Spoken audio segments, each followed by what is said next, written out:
Hello, my name is Jennifer Knighton. I am an equine practitioner and owner-operator of Tallyville Equine Reproduction in Fruita, Colorado. And I just want to thank you today for joining me to talk about equine feeding and nutrition. During this webinar, I'd like to make you a couple of promises. And during the years of practice, which I'm a relatively rookie veterinarian, I get that. I've only been in practice for 5 years. But during that time, I have had the task of feeding many horses, both my own personal horses as well as horses in my care for breeding. And you may ask why a reproductive veterinarian would be so passionate about feeding and nutrition. Well, when horses are in for breeding, it's a very stressful time, and I'm faced with the task of keeping mare care costs for my clients as low as possible, while managing horses under times of stress when we need them to be, their bodies to be in a low inflammatory state. So we need our feeding and management to decrease inflammation, decrease stress, and decrease costs, which is not always possible. So in doing that, I have discovered some management strategies that work for me really well. As well as, in addition to my reproductive practice, I also cover emergency duty, emergency call, and see cases after hours for other vets in the area and other clinics. And during that, I've seen hundreds of cases of completely preventable issues and diseases facing horses that are caused from, when you really get down to brass tacks, they're caused from diet and management and how we feed horses in captivity. And so during this talk, my promise is that these experiences and strategies that I've developed, I want to share them with you, and I want to pass along the secrets, if you will, that I have learned and put into practice in my own business and for my own personal horses to get your horse, if your horse struggles with body condition or overweight or underweight, I can help you achieve that pretty much effortlessly with the feeding strategies that I'm going to share with you, as well as eliminate preventable problems such as colic, ulcers, laminitis, and several others that we'll talk about as well. And the byproduct of these, again, secrets, if you will, I hate to use that word because it sounds like such a, I don't know, it just sounds bogus to me, but it seems so simple, but yet it's not. So I want to share with you what I've learned, that the byproduct of these management changes will save you thousands of dollars each year on feed costs alone, in addition to saving you thousands more dollars on preventable vet expenses. Because, you know, I gotta tell you, even though you may not believe me, us vets, we really don't like to see you at 2 a.m. and we really don't like to come out and x-ray your horse when it founders. And it's not that we don't want to help you, but we'd rather it not happen in the first place. So this talk will hopefully give you some strategies for your own horses that will save you these preventable emergency vet bills. And hopefully you'll laugh a little due to my silly stories and even sillier pictures. It's going to be really informal, so forgive me if I drink a little bit of my coffee or you know, look at my notes, those kinds of things. Just bear with me. We'll get to the end, and I'll try to get through as quickly, but as thoroughly as possible, because I want you to take some value away from the investment of your time that you're putting into this talk today. So the purpose again is to educate you, to pass along the things I've learned in my limited time in practice, but yet again, I have fed hundreds and hundreds of horses that are in each year for breeding. And I want to save you money and save your horse from unnecessary pain, discomfort, and problems.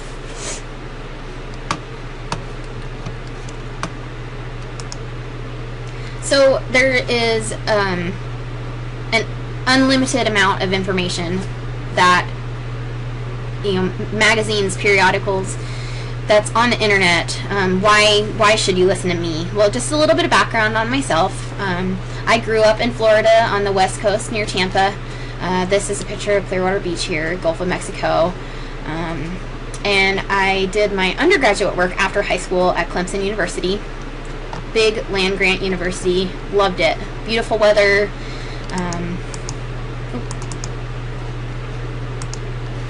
This right here is where I grew up, on the little peninsula here. St. Petersburg. I went to St. Petersburg High School, and it was pretty much paradise. I mean, look, you got dolphins, you got palm trees, you got sunshine. It's a cold day when you have to put a jacket on in January because it's 20 degrees, and I think there were like 3 snow flurries during my entire 17 years that I lived there. When I went to college, moved up, went to Clemson, like I talked about, undergrad, and then I did my vet school work at University of Georgia. I was a Bulldog. Don't hold it against me. My blood still runneth orange, for all you fellow Clemson fans out there. This is me riding with some of my friends in college. This is my horse Foxy right here, and that's me with my little ball cap on. That's my friend Ashley, and that's my other horse Soda, and that is my dog Logan. And these are just some other folks that went up and camped with us.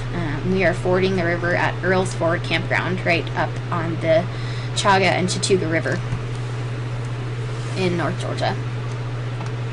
And I believe this over here is South Carolina, and this over here is Georgia. I don't know. It's one of the two. Anyway.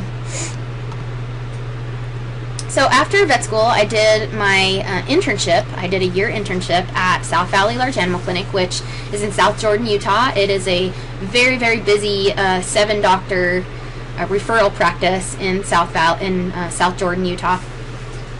Great experience. I saw tons and tons of cases, and I can tell you that when I was on call, I was usually working. But this picture here that they post on the internet, that I'm pretty sure should be considered false advertising, because this is what it really looks like. So this is this barn in the back, and covered with snow, icicles. That was my vet truck there. And this is me palpating a horse with frost on her tail. Yes, that is what it really should be on the internet and in the brochures. This is our mare barn here. And this, again, is my vet truck, and it's very classy. The tailgate is held up by a bungee cord, but that's what happens when you're the intern. This is my first year practice after my internship, and you can see the snow up to the level of the trash can there in a snowdrift. So yeah, it was definitely a climate shock for this southern girl.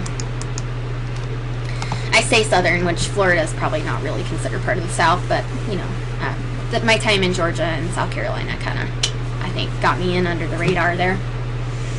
So again, after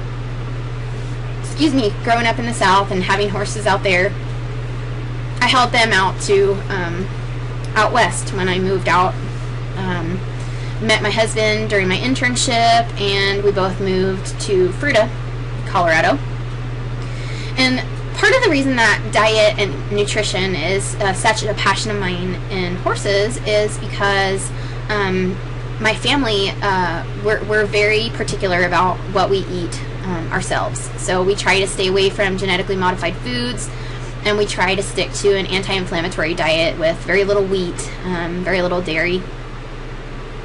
And that, those anti-inflammatory trends, I should say, strategies to eating and how particular we are about what foods we put in our bodies, it's the same for horses. And so we started with our own personal horses, and it has kind of expanded to my breeding practice because of the need for a low stress group setting. So horses are designed to live in groups. That's what nature intended, and so we had to figure out a way to feed them in groups, in a group setting that was both anti-inflammatory and that lowered stress.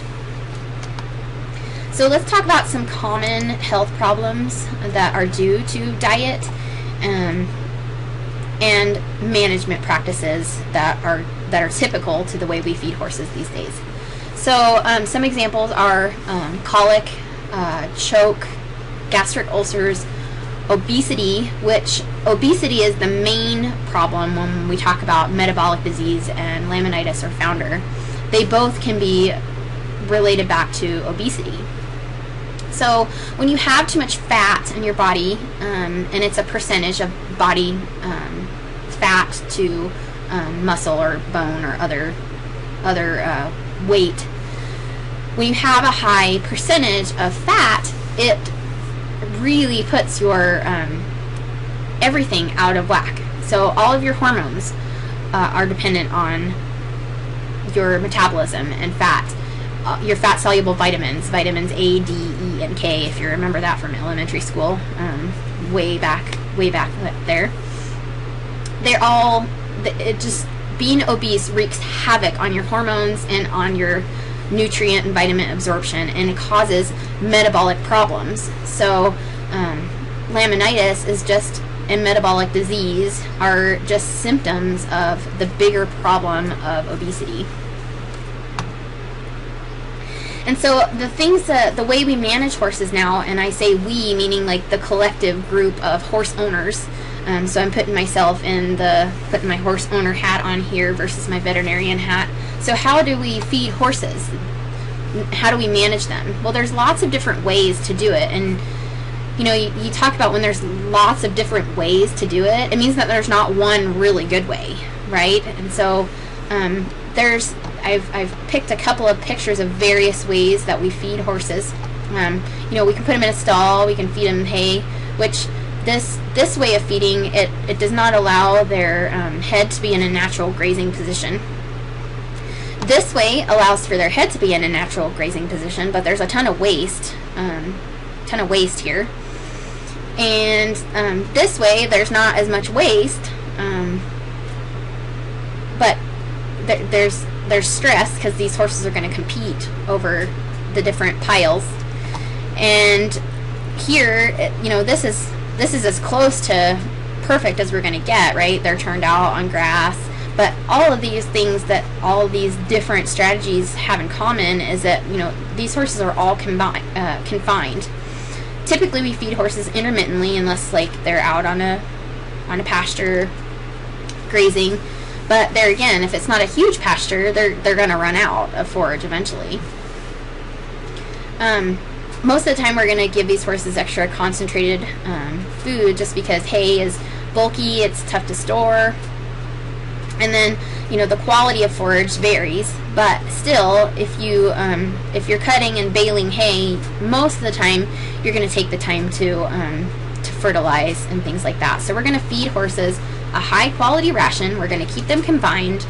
Typically, it's going to be intermittent feeding, and it's going to be highly concentrated and a good quality. But how do horses eat in the wild? I mean, we've developed all this technology in how we feed and manage horses, but let's look back at how they eat in the wild for a minute and talk about that. So, this is just a picture of horses on a range in Nevada, probably being chased by a helicopter, but, we won't even go there. So, range grazing. If you look at this, these horses have to move 10 to 20 miles a day to get the amount of nutrition they need. So they're getting lots of exercises. They're not confined. And the forage that they are getting, nobody fertilizes it, and nobody adds grain ration or grass balancer or vitamins or minerals or any of those things. So it's going to be poor quality, but they're going to be eating constantly little bits of poor quality forage. And their head is always going to be in a natural grazing position, unless they're chewing twigs off of the sides of trees. But as you can see, this is what Mother Nature intended how our horses to eat. And, nobody here is overweight. And I get that, the herd management and the wild horse management, that's a whole nother ball of wax, and we're not even going to get into the politics of that today. My main take-home point here is that this is how horses were designed to eat. They were designed to eat little bits spread throughout the day of poor quality forage with their head in a certain position, and they were intended to get lots of exercise. So back to the problems that feeding causes, or our management strategies cause, and a little bit of an explanation of each one. So a lot of people think that colic is an actual diagnosis of a problem, when colic is really just a broad general term for abdominal pain. So, I mean, you hear people talk about a colicky baby or a colicky horse. That just means that their belly hurts for whatever reason. There could be, you know, tons of reasons why they have abdominal discomfort. And these are just a couple of the different types of colic. So there could be a gas colic, which gas colic is just, there is, the large colon of a horse is, I'm about 115, sometimes 120 pounds after Thanksgiving, but you know, that's a whole other story too. I'm about 100, let's say 115 pounds. And the large colon of a horse with a moderate amount of forage in it being digested is about the same size as me. And it's kind of twisted on itself. But the forage in the large colon of the horse is what breaks down the grass and the fibers in their diet. So the forage and the fiber is broken down by microorganisms or bacteria in their large colon, and the byproduct of those bacteria breaking down the forage is gas. And that gas has to have a way out of the body. Now, sometimes the large colon gets too full, or from barometric pressure changes and the weather, you know, there's enough of an amount of gas inside the horse that barometric pressure can actually have an effect on the pressure inside the horse. Which, if you have ever had a horse that has gas colic, it can be very uncomfortable and very violent. And those typically can be treated with just medical intervention. Now, an impaction colic, I've heard a lot of people say compaction, but it's actually impaction is the proper terminology, and that's when either the ingesta or the food material that is being digested in the horse's either large intestine, small intestine, or in the cecum can also develop an impaction. Either the feed becomes too dry because the horse is either not drinking enough or is becoming dehydrated for some other reason, or if the horse is switched from a really coarse feed material or hay to a really fine feed material or hay, you hear impaction colic associated with coastal Bermuda hay. Well, really, it's associated with switching from a coarse grass hay like a fescue or a brome or a timothy to a coastal Bermuda without kind of gradually transitioning the horse over. So that can cause an impaction colic, specifically in the ileum or part of the small intestine. You can also have a feed impaction in the large colon or in the cecum. And most of the time those can be resolved with laxatives, mineral oil, tubing the horse with fluids, or sometimes they'll require IV fluids with a catheter and bags of fluids hanging up in a stall. Occasionally those are so severe that they do have to go to surgery to be resolved. A torsion of the large intestine or small intestine is what I have a picture of here. And so if you notice down here in the bottom right picture, these the ventral colon and the large colon, it's very, very, very large. Like I said, the large colon of a horse is about the size of me, and that's just the pelvic flexure is about 115 pounds, and it's just massive. And those are not anchored to the horse's body wall in any way. They're just anchored up here at the root of the mesentery, and so they kind of just like flop around wherever they're typically in a certain position, but sometimes they can move around and become dislodged for whatever reason. Now here's one of the horse mythbusters for you. A lot of people think, or I've heard from clients that say that, I'm putting my veterinarian hat back on, a lot of people will say that, oh, my horse rolled and it twisted a gut. Well, there's plenty of documented cases of horses that have a twisted or torsed intestine that never rolled. And so most of the time the horse is rolling to try to correct. That's nature's way of trying to correct a problem. Or maybe they're just scratching their back. But, you know, that's a whole nother discussion. So a torsion, this is what happens, and there's vessels that supply the gut with blood, and so when the intestine becomes twisted, those the blood supply can be cut off to a portion of the gut, such as in this picture. This is not from a twist, this is from a lipoma, which we'll talk about in a minute. But a torsion can also do the same thing, and typically those, if they can't be fixed with fluids and overhydrating the horse to kind of put the gut back into a normal place, then they have to, the horse has to have abdominal surgery to resolve these issues.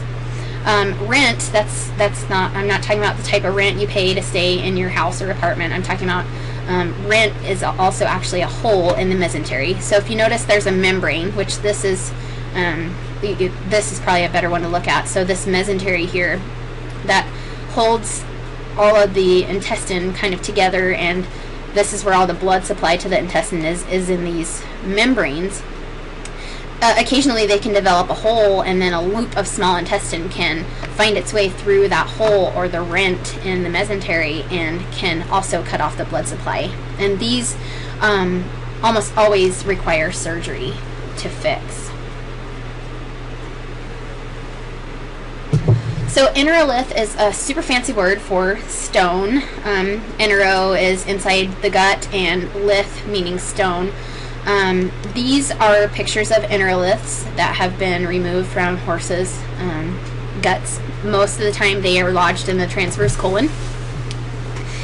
And they are due to an excess of calcium in the diet. Now, these are typically unheard of back east, but are very common out west, and that is due to there is a lot more alfalfa hay fed out west, and some people even feed their horses exclusively alfalfa hay, which, you know, there are very few horses, if any, on the face of the planet that require a diet that is rich in calcium and vitamins and minerals as straight alfalfa hay. I do not recommend that my clients feed straight alfalfa hay for this reason here. And these almost always need to be removed in surgery. Enteritis is an inflammatory condition of typically the small intestine.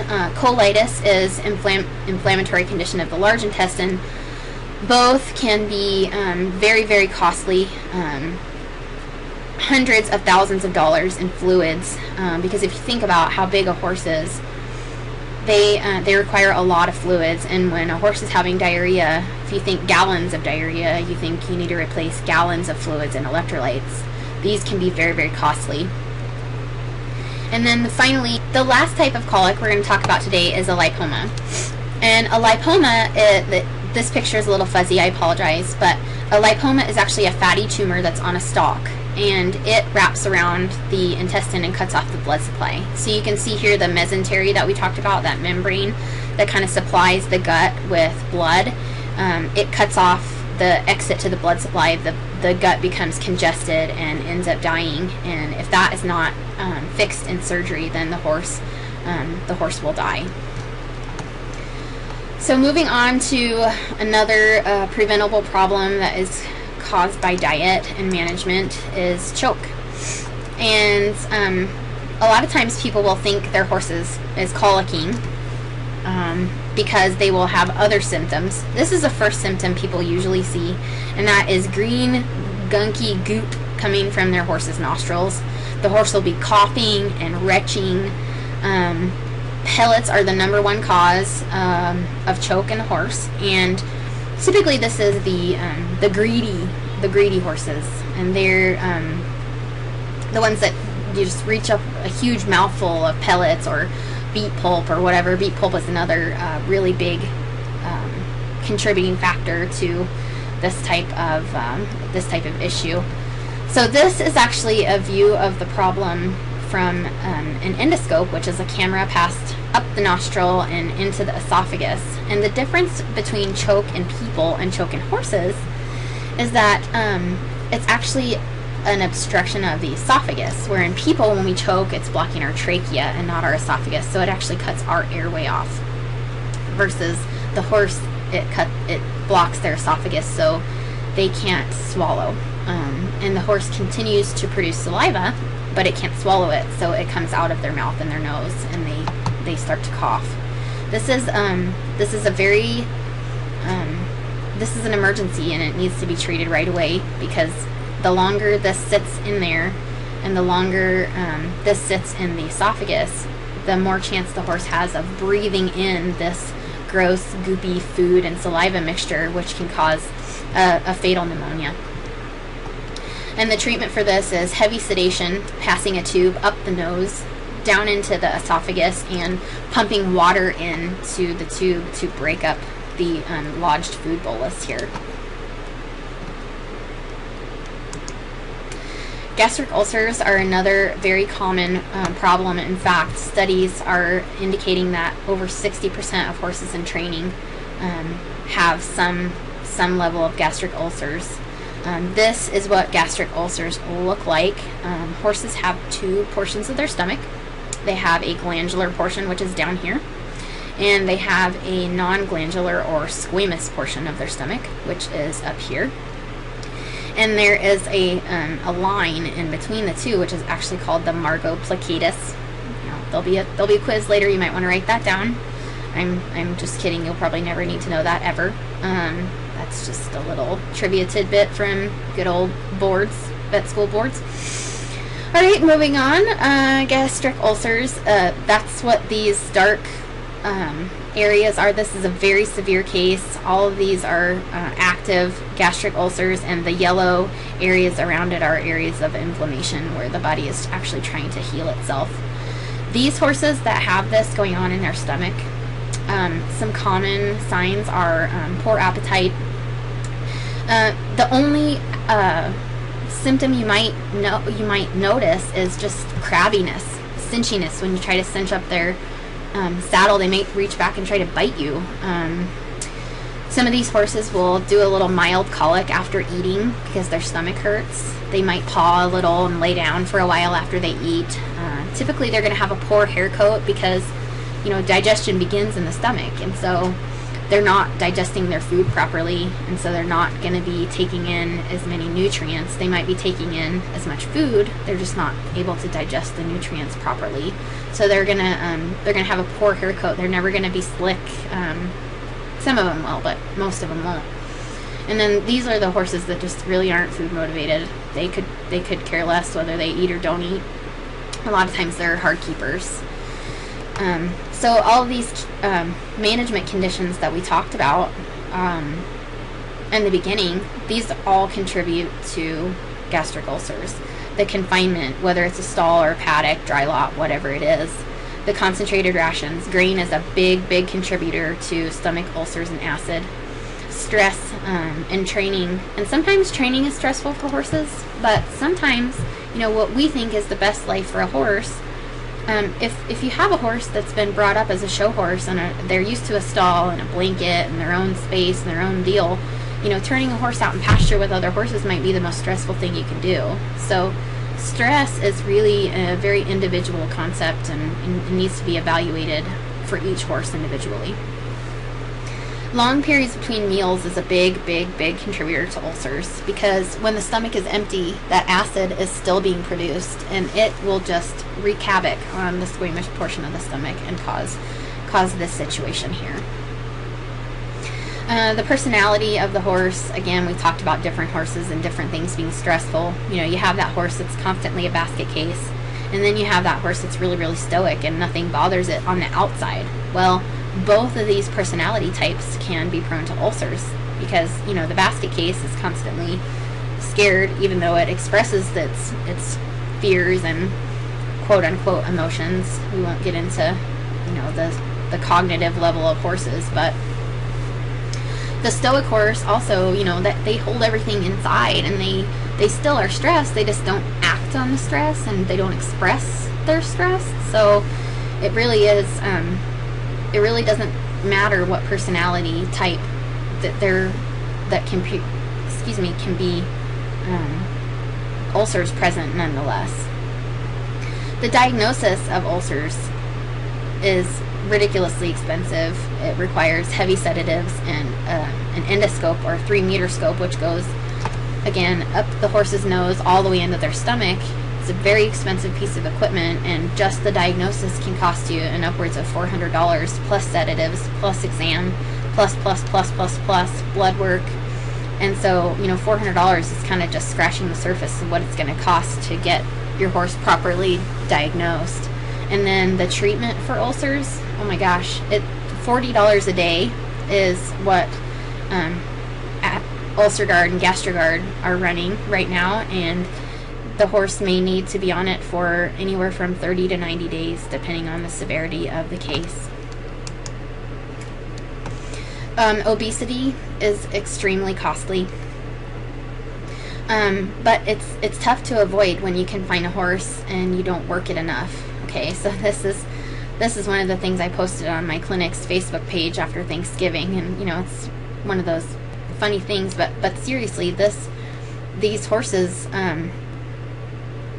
they're really unhealthy, and these are the areas kind of highlighted and where you need to evaluate your horse's body condition.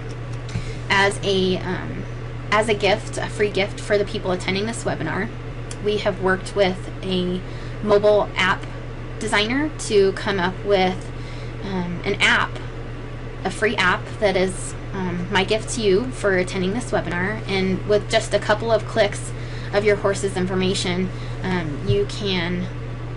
it'll help you know how much to feed your particular horse, and you know, in whatever season it is and whatever stage of the horse's life. So it'll make that a little simpler for you. So I hope you'll stay to the end and click on the link to download our free app. Laminitis, as we talked about, the obesity and the hormonal problems, the vitamin absorption and the hormone, especially for breeding, you know, you want all the hormones to be working properly, and if they're not, then you're not going to have a successful breeding season with optimum fertility. Laminitis can be devastating, and metabolic syndrome. So to diagnose metabolic syndrome requires about $300 worth of lab work, plus the supplements, the chromium, yeast, things like that you need to put the horse on to help regulate the insulin and regulate their metabolism are very costly. It's expensive to treat laminitis and to diagnose it. I mean, you're looking at hundreds of dollars in x-rays, the emergency call to even get the vet out there, and then follow-up care, including x-rays. I mean, all of these can cost thousands of dollars.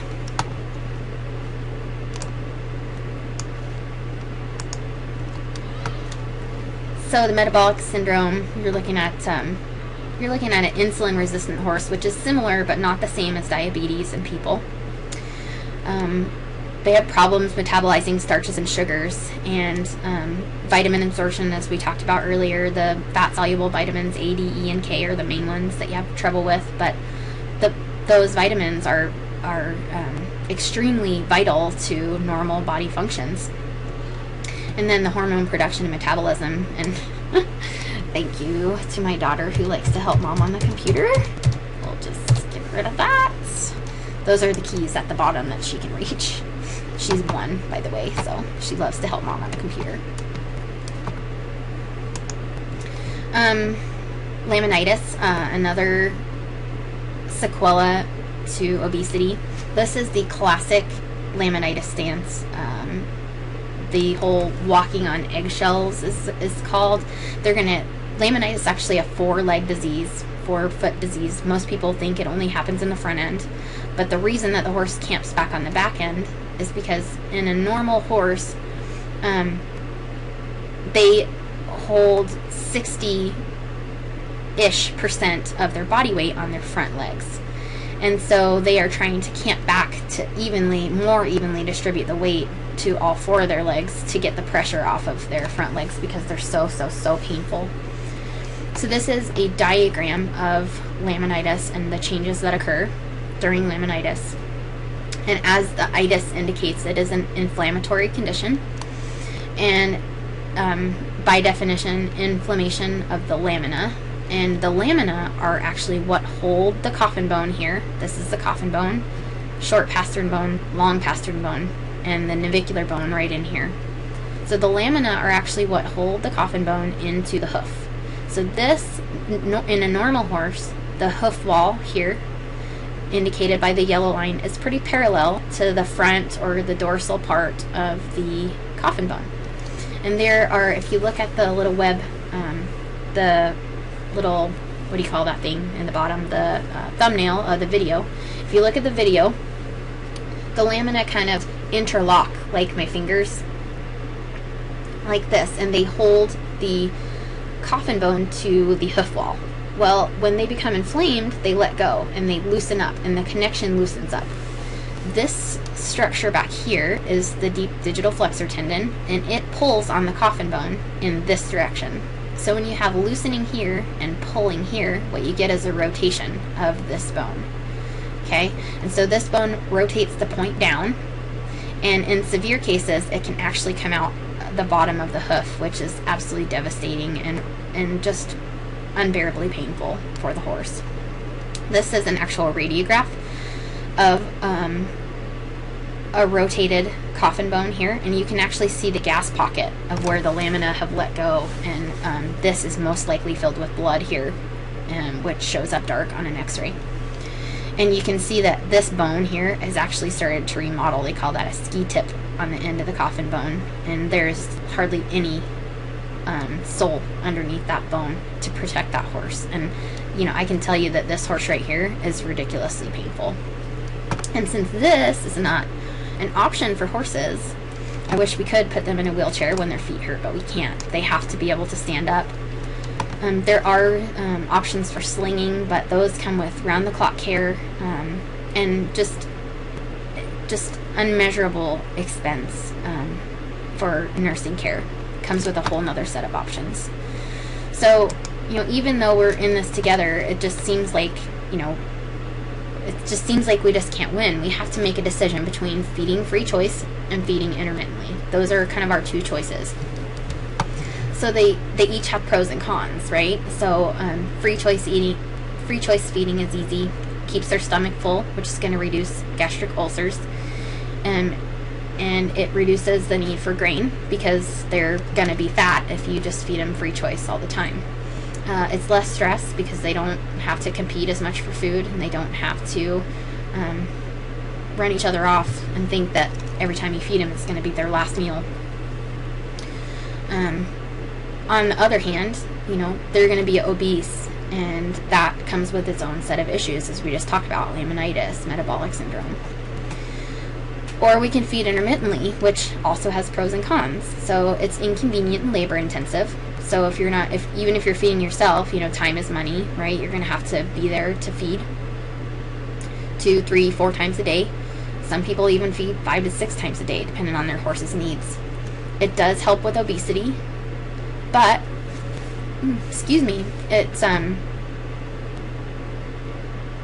it does help with obesity, but it's going to leave their stomach empty in between feedings, which is going to increase your chance of ulcers. It does encourage more exercise, but with that, it increases the injuries from this sort of thing. And if you think intermittent feeding is stressful for these horses, it is very stressful for these horses that are on the bottom of the pecking order. So, with our own horses and the horses that I was managing in my breeding practice, my husband and I came up with a feed design concept back in 2008. And we have been working on perfecting it since then. So this was the prototype we designed back in 2008. And it has a slow feeder grate. These, as you can see, were made out of wood. These are my 2 horses. This is Foxy and this is Olivia. And we were feeding these 2 mares a 1-ton bale every 2 weeks. And they were obese. And I knew better, and I knew we needed to change something. So my husband and I designed this prototype. This grate is metal, but it does keep their head in a in a natural grazing position for the most part, especially when the feeders, gets down to the bottom of being full. It slows down, it allows them to eat free choice, but it doesn't allow them to eat enough to become obese. What we did was, instead of feeding the 1-ton bale free choice, we put the 1-ton bale outside their pen, and we would pitchfork this thing full every day, and it would last them 21 of the 24 hours. So it would take them about 20 to 21 hours to eat this amount of feed every day. They basically had free choice feed because, there's going to be 3 hours in the day where they're going to be doing something else, napping, chasing each other, whatever. Which, speaking of chasing each other, this made these two mares get along instantly. I mean, they were constantly at each other's throats before. With this, it eliminated the competition for food, even the perceived competition for food, because they weren't getting as much with each mouthful, so they needed to keep busy eating, but at the same time, they knew there was always going to be food there, so they didn't feel like it was going to be their last meal. So those are the pros that we found out. The cons of this particular feeder was it was made out of wood, so although they did last a while, they didn't stand up to the elements as much as another material would be. And there was just we needed something that was easier to move around, and these are really heavy, which is great because then the horses don't knock them over. But we needed something that was more universal for other horse owners. So I get we're getting down to the wire here. We're going to start wrapping up. We're going to open up for Q&A at the end.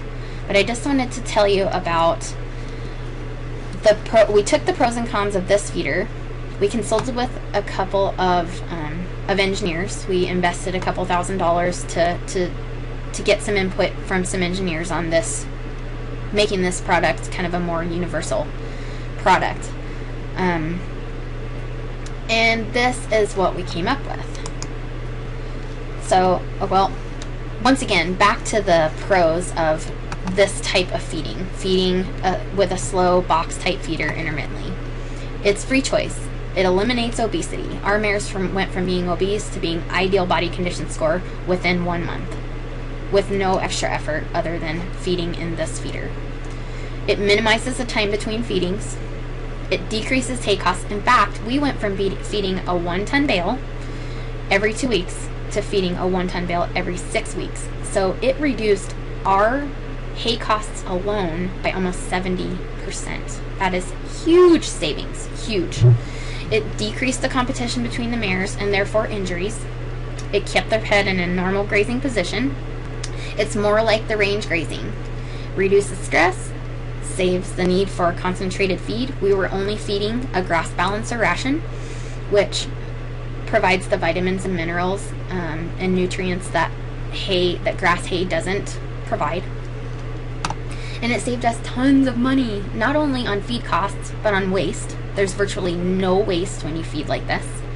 And on, I'm my own vet, but it still costs me time and drugs and supplies if I have to work on my own horses. So it saved me that. So after consulting with trainers, horse owners, and engineers, this is what we came up with, which I feel like is the perfect feeder, which is where the name came from. So here's the 3D model of the perfect feeder. You can see we added a handle and wheels, so the smallest of people can move it around easily in a paddock or stall,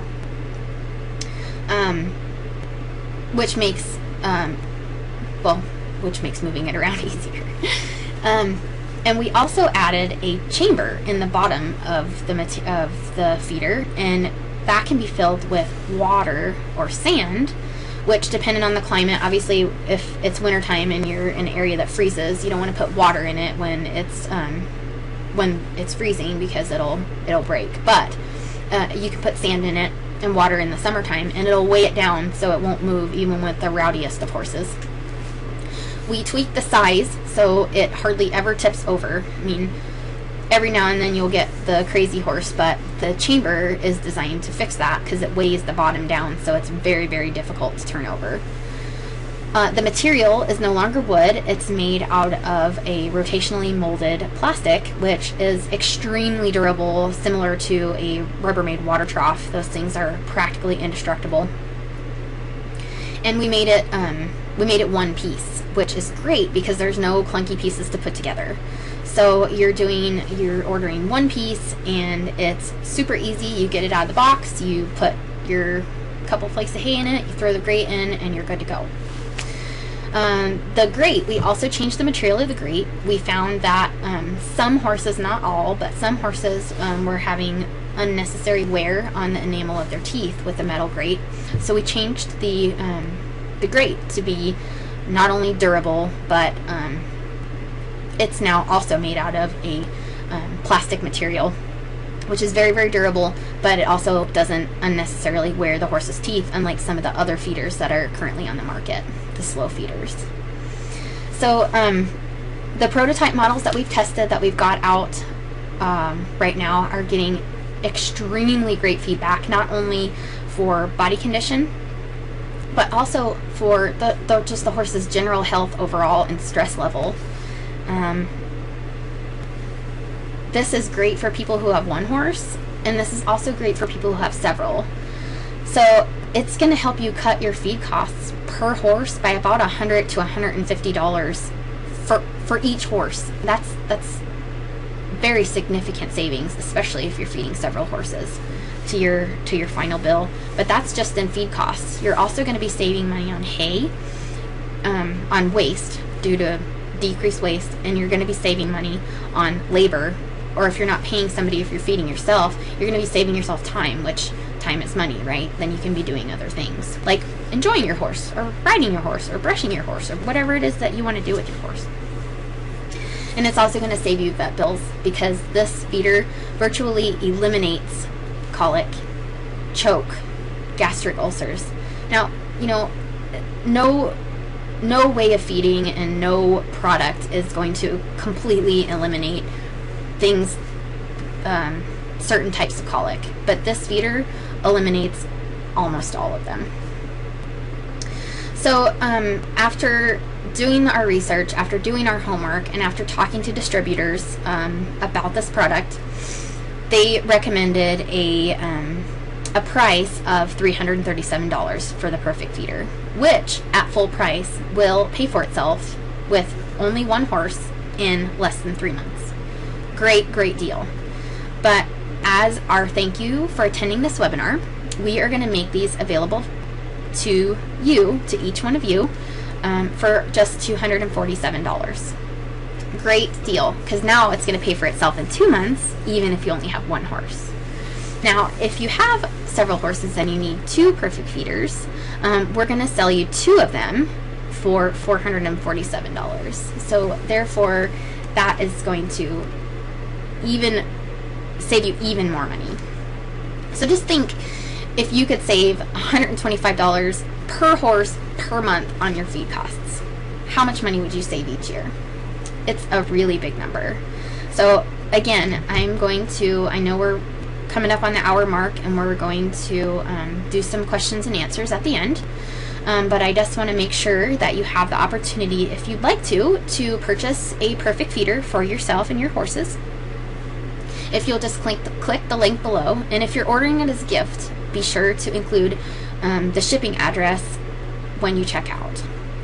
So again, this savings is our gift to you for attending the webinar. I want to thank you again. I know your time is very valuable, but hopefully you have learned something, maybe several things. Hopefully you have been slightly entertained, and I'm hoping you'll take advantage of this great offer, because I really think that this product is going to revolutionize the way we feed horses. And it's not only going to be beneficial for owners, but the main thing is it's going to be beneficial for horses. And as a veterinarian, that's my job. I'm an advocate for my patients, and I really think and I hope that you'll take advantage of this great deal. We're going to open up the floor for Q&A now, so don't forget to click on the link to download your mobile app for the feeding calculator, and also to click on the link to purchase your perfect feeder. Thank you, and have a wonderful day.